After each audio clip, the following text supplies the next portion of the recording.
Alright, so let's talk about any ways I started blasting Karenina, also known as A Karenina Blast. And don't compare her to S Karenina, they're two completely different characters. S Karenina is primarily a fire damage DPS, while A Karenina is primarily a physical damage sub DPS. And if you're new and you'd like to see more guides like this, don't forget to subscribe, it's free and helps support the channel. And if I make any mistakes or forget to mention something, I'll stick it in the pin column below. Alright, let's get into it. A Karenina is a base A-rank assault structure that deals mainly physical damage and provides crowd control and burst damage for your team. In this video, I'll cover A Karenina's skills, passives, playstyle, and I'll give some gameplay tips, cover her weapons, synergies, builds, and give my overall pull and build recommendations. I'll leave timestamps in case you want to jump to a specific part. As for A Karenina's kit, her melee basic attack string deals physical damage, and her ultimate bombards enemies within the target area, dealing physical damage. And after using her ultimate, A Karenina will go into her RPG launcher mode, and subsequent basic attacks will become ranged.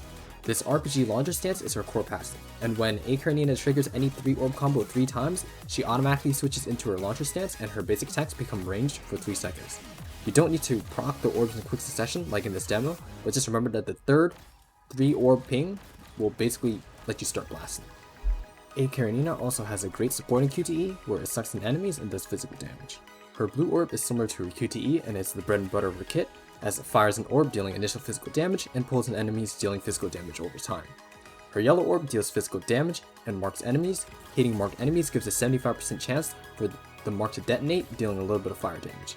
And her red orb just deals physical damage in a small frontal AoE. For A Karenina's leader passive, when the team has an armor and support structure, the party gains plus 10% attack, and I'll talk more about this passive in a minute.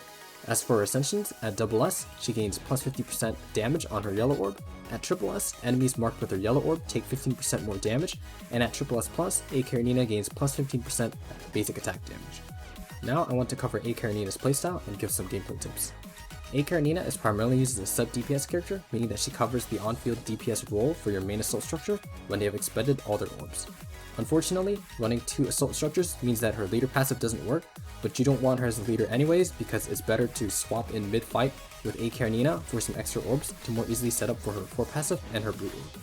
This is especially true for burst damage dealers like Alpha, especially if she's running the burst build with 4-piece Frederick, but overall she can be slotted into many teams that are missing a component teammate in the team comp, making her very versatile. This is especially the case for Warzone, where A Karenina's grouping and burst damage helps fill in and stall the setup for Alpha's burst, as seen in this background for the cheat. Remember that in the Matrix you will require less orb pings for 3-orb combos, meaning that it will still count for your core passive, so it's recommended to dodge and proc Matrix often as A Karenina. The regular rotation usually ends up being dodge, proccing the Matrix, using your orb abilities, especially if it's the blue orb, and start blasting. And after expending the orbs, switching back to your main DPS who should have orbs at the ready. And note that you're not locked into the rocket launcher stance and you can still dodge if needed. Proccing A Karenina's QTE before using your burst damage is an ideal combo when she's off field, as seen right here. I've also been getting some questions about main DPS A Karenina, and in my opinion, since her damage outside of her core passive has short range in AoE, and the damage is a little bit lower than other on-field consistent damage assault structures like Lucia Dawn, as well as her core passive being harder to fund with her being on field longer, I don't think it's as optimal. Then again, it technically could still work, and at the end of the day, it's your game, so play how you want. Now let's get into A Karenina's weapons. For a 3-star weapon, don't do this to yourself. Don't use them, just fodder them.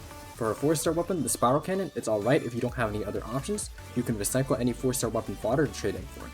Her 5-star weapon, the Magma Pillar, is a great choice since it gives you attack after proccing a 3-orb ping, which A Karenina aims to do anyways. And for her 6-star signature weapon, the Berserk Fusion, it gives her additional physical damage and basic attack damage after using a 3-orb ping.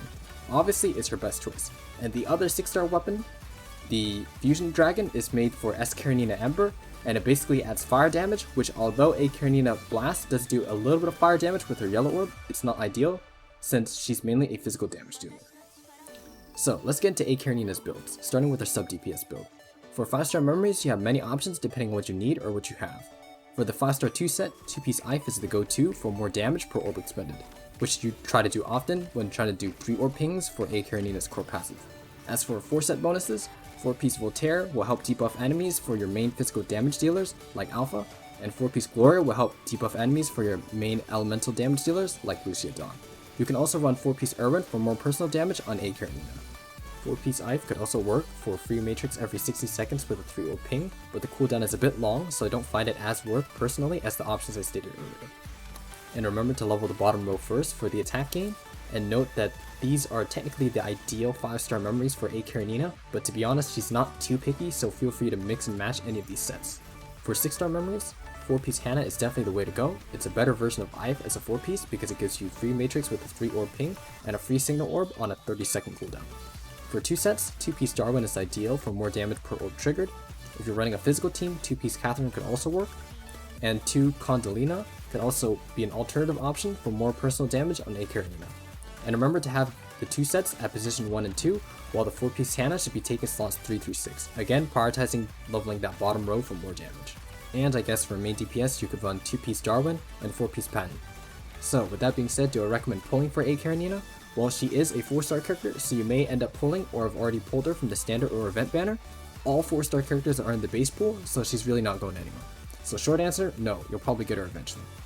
So, do I recommend building A Karenina? Well, if Tsundere Simp is your name and Blast is your game, then you probably already built her. For the meta chasers out there, and yeah, you know who you are.